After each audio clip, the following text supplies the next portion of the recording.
ازيكم يا احلى ناس في الدنيا؟ وحشتوني كتير كتير. عارفة اني غايبة عنكم بقالي كام يوم، بس سامحوني والله غصب عني، وهرجع اقول لكم ما بغيبش عنكم غير للشديد القوي. النهاردة بقى اول يوم في السنة الجديدة، يا رب يجعلها سنة سعيدة علينا وعليكم يا رب. النهاردة 1/1/2026. يا رب يا رب يجعل الايام الجاية كلها ايام خير وهنا وسعادة يا رب وفرح. هتعملي ايه النهارده يا ميسو يا مساميسو؟ هنعمل روتين لطيف خفيف ظريف. ليه كده؟ بصراحة بيني وبينكم كنت غايبة عنكم وغايبة عن بيتي وغايبة عن جوزي وغايبة عن حياتي وغايبة عن كل الدنيا. فالحمد لله يا رب، الحمد لله طبعا على كل شيء احنا فيه. كانت الدنيا متكركبة شوية وعاملة بصوا كلها معجنة ببعضها. أول مرة في حياتي بيتي يبقى مزبلة بالطريقة دي، وحياة ربنا. شوفوا أنا على قد ما تعبت كتير واتحجزت في المستشفيات كتير، ما حصلش في بيتي إن يبقى زبالة بالشكل اللي أنا سبته عليه ده. طب سبتيه ليه يا جماعة الخير؟ يا جماعة الخير، أكيد مفيش ست بتسيب بيتها معفن كده إلا لظروف، تمام؟ ما عدا بعض القلائل، في قلة من البشر هي كده، تمام. كان عندي بقى غسيل، والله الدولاب كله كان في باسكت الغسيل، الدولاب كله حرفين، كله حرفين، تمام. يعني بصوا هدوم الغالي ابو عيالي كلها كانت بتاع مهم. قمت بقى ابتديت لملمت وشغلت الغسالة، وكنت مولعة على بطاطس بتتهرس وجبنا فطار لما رجعنا من بره، تمام. هنا كانت الساعة كام؟ كانت حوالي الساعة داخلة في 3 أو كان العصر أذن. طب انت بتعملي روتينك وتنظيفك بعد العصر؟ أنا ما كنتش في بيتنا، وادي جسم الجريمة بتاعه، بلملم هدومي وبلملم شنطي وإشاعاتي وتحاليلي وفحوصاتي. وأول ما ابتديت أشد بس حيلي قلت لا، أنا هحاول أعمل، لازم والله لو في ايه هحاول أعمل شوية وارتاح شوية، أعمل شوية وارتاح شوية. عايزة أقول لكم أنا والله بمنتج لكم الفيديو حاليا الساعة 9:10 مساء، تمام. أنا يا دوبك لسه مخلصة وشايلين الغدا، تمام. مهم كنا فطرنا وخلصت، وبعد ما فطرت قمت داخلة على غرفة الانتريه او غرفة المعيشة او الصالة زي ما انتوا حابين تسموها. بدأت ألملم فيها شوية واحاول اشيل واعمل كده تنظيفها على الخفيف. ما هو نص العمى والعمى كله. باركولي جبنة مقشة جديدة. انا عايزة اسمع كده احلى زغاريت في الكومنتات، احلى زغاريت، وقولولي مباركة ومبروكة عليك يا رب، تتهني بيها يا ميسة. عارفين انا من الناس اللي لو جبت علبة كبريت بفرح في البيت، بجد بفرح. عارفين يعني ايه عمار البيت؟ بجد حاجة بتيجي في البيت كده بتبقى موجودة معمرة بيتنا. يا رب يجعل بيوتنا كلها عمار. ده انا هحكي لكم بقى على بلاوية. بصوا انا ست مصرفة جدا جدا جدا. حماته حياته ما بيعجبهاش فيا صرفي. ليا بعض من اصحابي ما بيعجبهمش صرفي. سلفته الغالية ما بيعجبهاش برضو طريقة حياتي عموما، تمام. انا عموما ما بعجبش، عشان احنا مختلفين عن بعض عامة. سيان صوابع الايد مش زي بعضها، بيبقوا اخوات ومختلفين. المهم حماته حياته بقى بتكره فيا وجوزي. استنوا ده انا نسيت، منصور بيقول لي انت ايدك مش مخرومة، انت ما فيش ايد. والله العظيم بعمل خدت جنيه انزل السوق اجيب طلبات البيت، خدت 1,000,000 جنيه انزل السوق اجيب طلبات البيت. بتصرفيه كله يا ميسة؟ بصرفه كله. مشكلة فيا ما بعرفش احوش، ما بعرفش. طب هو انت كل اكل يعني حياتك راحة على الاكل؟ انا عايزه اقول لكم انا سلفتي فعلا قالتها لي في مره، انتوا كله على بطنكم، كله على بطنكم. هو ايه اللي كله على بطننا يا جماعة؟ يا جماعة بس بالراحة. اللي اتعود على شيء صعب ان هو يقدر يتنازل عنه. تمام؟ مش معنى كده ان انا اتعودت اكل كل يوم فراخ ولحمة وسمك، لا والله العظيم. انا هوريكم طبخة دلوقتي وعاملة غدا في الفيديو بلية. بلية 100 فل و14. يا رب تديم علينا نعمة واحفظها من الزوال يا رب. تمام؟ ما انا بصوا، انا عارفه ان انا ضيفه تقيله عليكم، انا عارفه وست رغايه، بس هنعمل ايه واحنا بنتشجع مع بعضنا كده. واحده عامله كوبايه النسكافيه بتاعتك ولا كوبايه اليانسون والنعناع ومتدفيه كده تحت البطانيه، ايه تاخدي جرعه نشاط وحيويه، ومنها كمان نرغي ونحكي تسمعيني كده. معلش معلش. المهم انا عندي مشكله ايه؟ تمام؟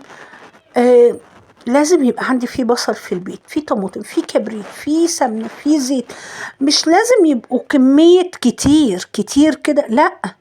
بس بيبقى عندي مشكلة، ممكن يبقى عندي نص ازازة زيت ابقى مبسوطة كمان، بس ما يبقاش ما عنديش ولا نقطة. مش عارفة. هتقولوا لي طب ما هو انت حوشي وبعدين اشتري. لا، ما هو انا مش هعرف. انا خلاص. تمام؟ اجيب طماطم مثلا اشتري كيلو، لا. طب ما انا لو معايا اجيب ال2 كيلو كده. انا بحب امشيها كده. اجيب كيس رز، طب ما انا معايا مثلا دلوقتي مخليهم 2 كيلو رز او 3 كيلو. بيجي عليا اوقات مش معايا فلوس، والله بجد. حرفيا بيجي عليا وقت معيش فيه شيلين. تمام؟ زي اليومين اللي انا فيهم دول، الحمد لله طبعا. يعني انا مش هقول لكم ان الحياة فل 24 ساعة في 24 يوم في الايام كلها، لا خالص. الحمد لله طبعا. بس طول ما انا مستورة وبيتي مستور وبصحتي وجوزي بصحته واخواتي بصحتهم وكلنا كويسين، واهل جوزي وحبايبنا كلهم بصحة وعافية وخير وحسهم بالدنيا، طول ما احنا في خير وفي نعيم، والله بجد. فاللي متفق معايا ان انا كده مش مصرفة. وعلى فكرة انا ما بصرفش على التفاهات، نركز بس شوية. اعوذ بالله من كلمة انا مش بصرف على تفاهات. تمام؟ في ناس هتقول لي في الكومنتات يعرفوني، طب ما انتي بتروحي المول وبتروحي هنا وبتروحي هنا. حبيبة قلبي انا بروح بميكروباص، بروح كايرو فيستيفال بميكروباص يا جماعة، بروح مول مصر بميكروباص عادي. يعني اركب اتوبيس، اركب ميكروباص، اروح ماشي عادي. هل فيها مشكلة؟ ما فيهاش ادنى مشكلة.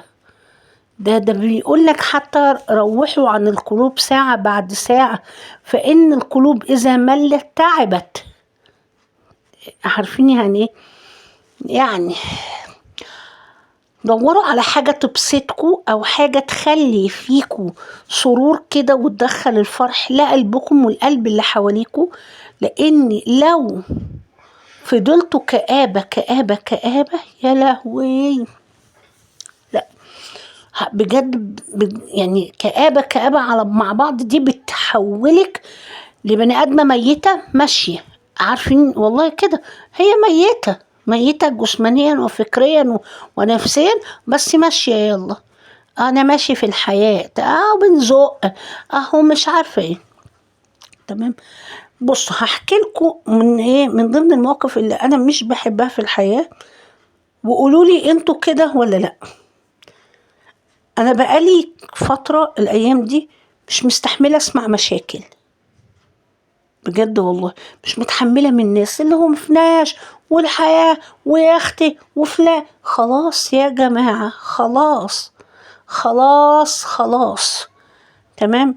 المهم انا الايام اللي فاتت دي بقالي اسبوع كده بنروح المستشفى وفي حالة صحية الحمد لله.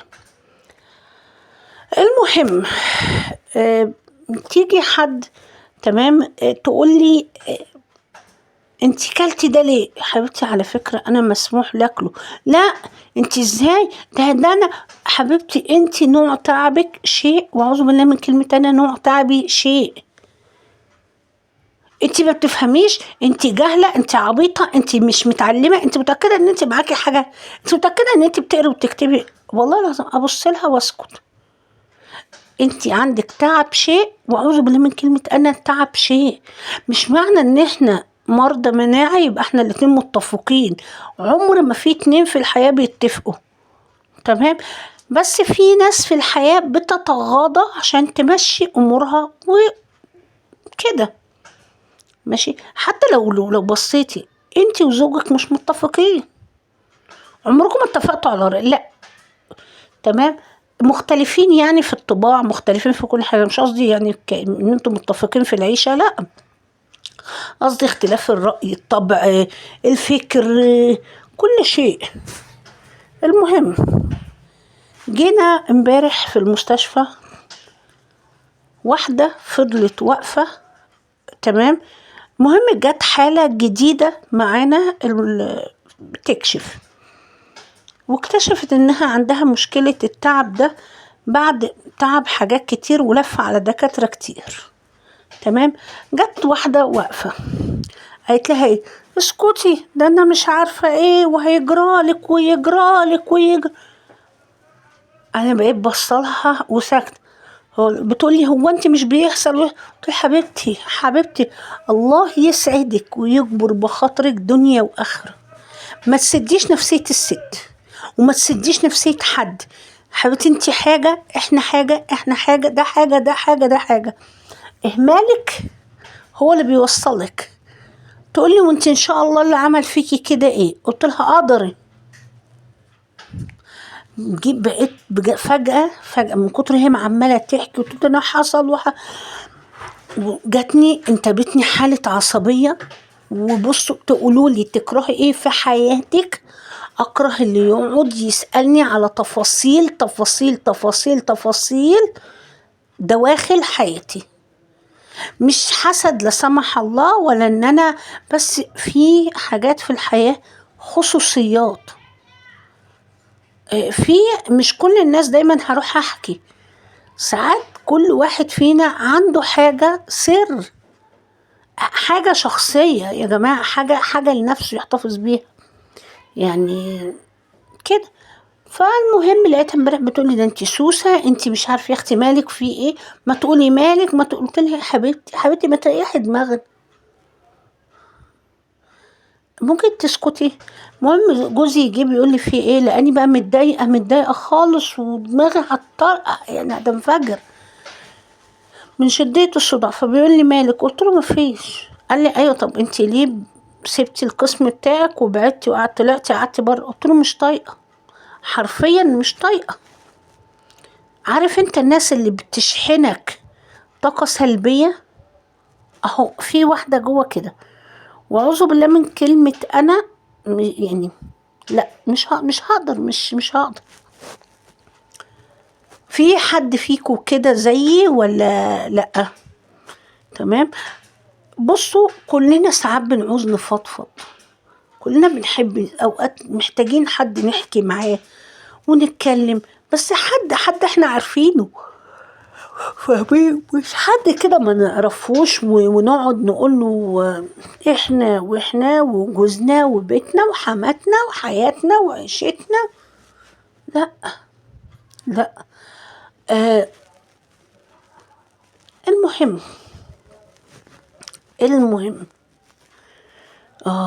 بصوا بقى هنا بخصوص بقى ان انا بنزل السوق اخربها. تمام. انا كنت اخر مرة في السوق من حوالي 20 يوم. شايفين؟ جبت التوم، ما كانش عندي غير هم راسين توم او 3 في البيت. جبت توم. تمام. عايزه اقول لكم ان والله التوم ده نصه اتوزع بألف هنا، الكل من كان ليه نصيب. ورحت ماسكه الباقي اهو وعاملاه. في حين انا كان عندي راسين توم، بقول انا هشتري توم.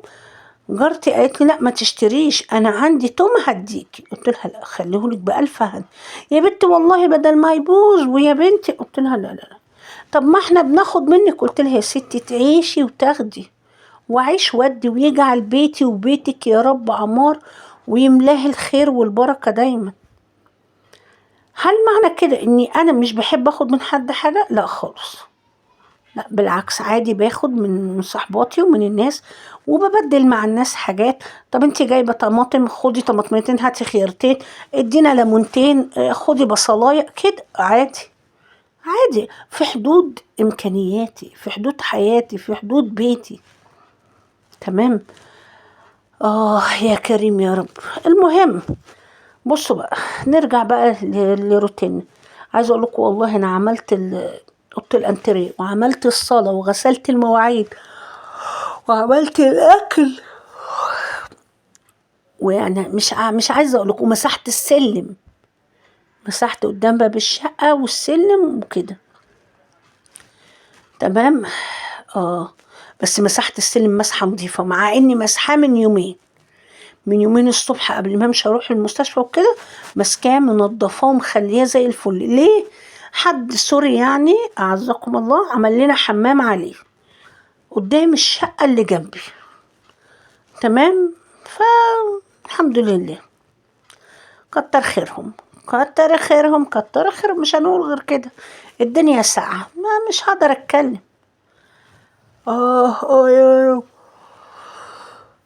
والمهم بقى، كنت خلاص هلكت لان انا والله يا جماعة، ربنا اللي عالم بالواحد فعلا هو واقف ازاي. بس هرجع اقول، بيتي ثم بيتي ثم بيتي، نظافته بتاعتي. يقول لك الجواب بيبان من عنوانه. بيبان من عنوانه، والبيت بيبان من نظافة أهل بيته، ومن نظافته بيبان ان اصحاب البيت دول هل هم نضاف اصلا، ولا هل هم عك وليس. كله كويس ماشي. بس هرجع اقول لكم، مش معنى ان انا بقول ننظف نرتب بيتنا يبقى نضيف، ان انا بيتي ما بيجيش عليا وقت يبقى مهمل، لا خالص، بيجي كتير. وزي ما انتوا شفتوا اهو، تمام، زي ما انتوا شفتوا كذا يوم والبيت فل شمعة مدورة. مش عايزة اقول لكم، اعفن شقة في مصر، في العالم. تمام. هي كانت بالنسبة لي كده اعفن شقة.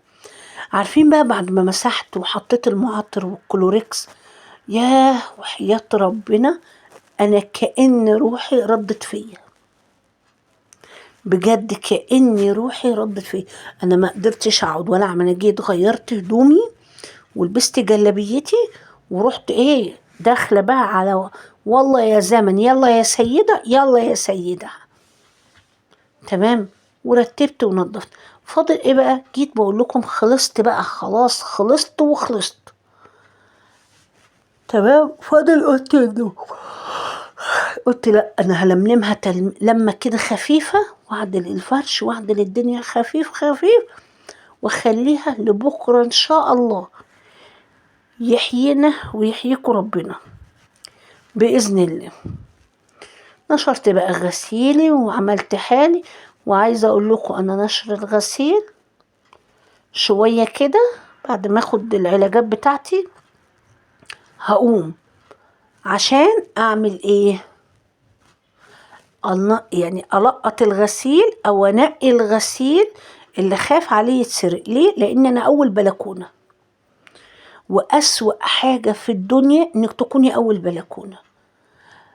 لا بعرف افتح شباك في الصيف، ولا اسيب بلكونه مفتوحه في الصيف بالليل وننام، ولا بعرف اسيب غسيل بالليل منشور. من النوادر من نوادر من نوادر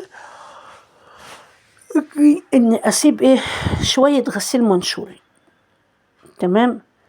غير كده ما بسيبش. عارفين، ما بسيبش.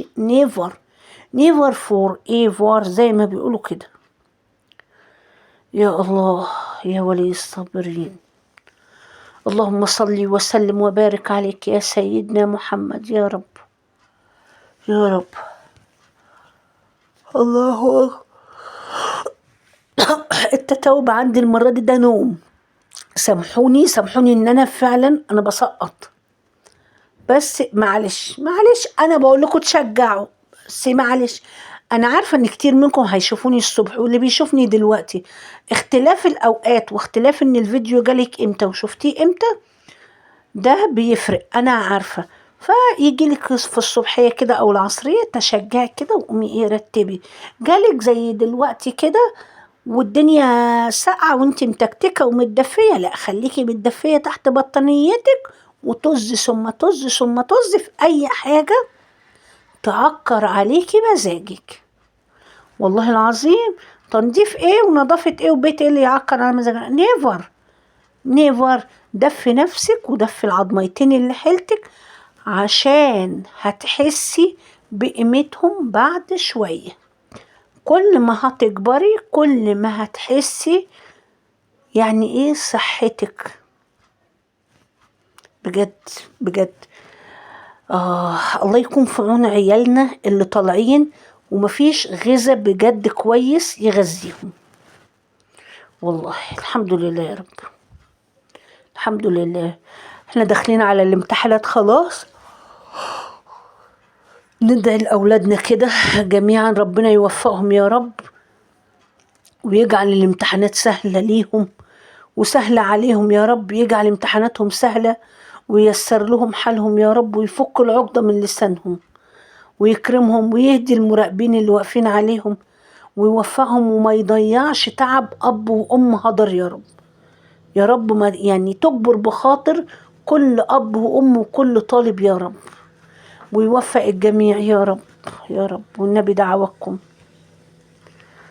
اللهم اغفر لوالداي وارحمهما يا رب واغفر لي وارحمني واغفر للمؤمنين والمؤمنات والمسلمين والمسلمات الأحياء منهم والأموات يا رب. يا كريم يا كريم يا رب يا كريم يا رب. بصوا بقى اللي بيقولوا لي شغلي مية سخنة واغسلي بيها المواعين، ماشي أنا معاكي، بس مع حالي ده لا ما مش هينفع. انتوا شايفيني نفخت ازاي؟ باين عليا النفخ والتخن ولا مش باين؟ ها باين ولا باين اكتر؟ انتوا عارفين انا بقيت عامله زي ايه؟ عارفين بتوع مصارعات السومو بتوع اليابان دول؟ والله العظيم بقى حاسه ان انا بقيت شبههم. انا النهارده الصبح صاحيه من النوم لقيت وشي كله وارم، وشي كله وارم. ليه؟ ما اعرفش. امبارح ادوني علاج في المستشفى غريب كده خدته نفخت النهارده كلي وشي بقى شويه. رحت المستشفى رجعت لقيت كل جسمي منفخ. ومش كورتيزون عشان بس ما حدش يقول لي دي كورتيزون وفي ميه وبينفخ. الكورتيزون مش هينفخك في لحظه، مش هتاخدي البرشامه بالليل تقومي الصبح ضربه كده، لا.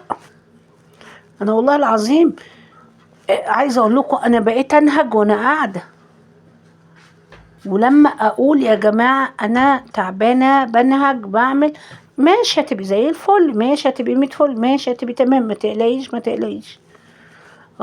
والنبي فكرتوني صح. عايزين نخش على ألفا الموقع بتاعهم واجيب نتيجة التحاليل اللي طلعت اللي لسه عاملاها امبارح واشوف ايه دنيتها. والله عشان من ضمنهم تحليل انيميا، والدكتور بيقول لي النهجان ده ممكن يكون بسبب نقص الهيموجلوبين والانيميا عندك. يا الله يا الله يا ولي الصابرين يا رب. لا حول ولا قوة الا بالله العظيم. الناس اللي بيبعتولي على الواتس تمام اللي متابعيني وعارفيني ماشي ومعاهم ارقام يبعتولي وبيقعدوا يقولوا لي قولي لنا انت عندك ايه، قولي لنا حسيتي بايه، قولي لنا اشتكيتي من ايه عشان يجيلك التهابات المفاصل وتعب عظمك والكلام ده، وايه اللي وداكي لدكاترة روماتيزم ومناعة ما رحتيش لعظام ليه. طب بصوا هنحكي كل شيء في فيديو كامل مكمل بالتفاصيل تمام. وكمان اللي بيقعدوا يقولوا لي سبب موت ولادك ايه، سبب اجهاضاتك ايه، كل ده اكتبوا لي في التعليقات عايزين احكي القصة ولا لا. مهم هنا بقى كنت بعمل ايه عبال ما بعمل الغدا، قلت ايه اروش على الحاج صاحب البيت واعمل فشار. اتاري الكاميرا ما صورتش، تمام.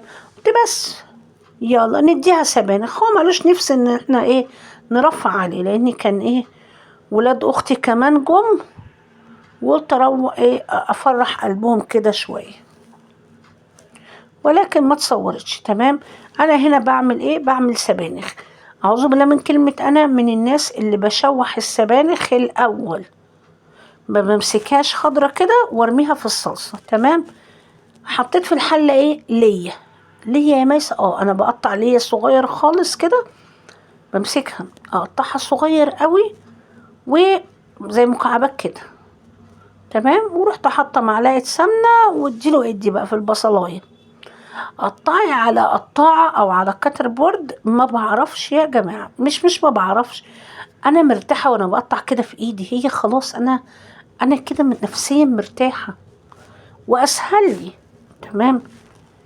اكتبوا لي في التعليقات، بتحبوا تقطعوا كده على ايدكم الحاجه، ولا لازم تعملي قطاعه كده وحاجات كده وديكوريشن كده وكلام، اللي على ما اكون قطعتها على قطاعه اكون انا خرطت 500 بصلايه وانا بخرط. تمام. يا الله يا ولي الصابرين. كمان احنا هنا بنحب نعمل السبانخ بحمص طبيخ.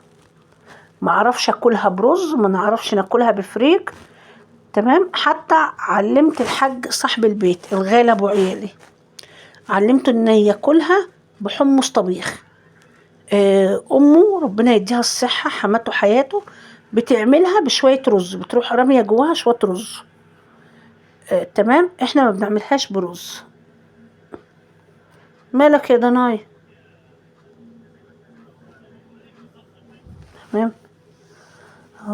اكتبوا لي كده في التعليقات، بتعملوها بحمص طبيخ ولا برز ولا بفريك؟ قولوا لي كده. فريك ولا برغل؟ ولا لا فريك، مش برغل. بص انا هنا كانت كمية الصلصة دي، الطماطم دي كانت كتيرة. تمام. فانا قسمتها. الطماطم عندنا دلوقتي ب15 جنيه، والمستوية ب12 ونص وب10. عندكم بكام بقى؟ بصوا ده حمص الطبيخ اللي بقولكوا عليه. بمسكه انقعه كده شوية في مية مغلية او مية سخنة، اسيبه منقوع يطرى كده شوية، وبعدين اصفيه واكون شطفاه كويس جدا. تمام. ما شاء الله تبارك الله، بألف هنا. وقولوا لي كده اتغديتوا ايه النهارده؟ احنا غدانا النهارده كان سبانخ ورز بالشعرية ومخلل، بألف هنا. الفطار بقى فطرنا ايه؟ فطرنا فول وطعمية محشية وبتنجان وبطاطس مهروسة. نعمة وفضل. والله نعمة وفضل. يا كريم يا رب، يا حنان يا منان يا ذو الجلال والإكرام يا رب.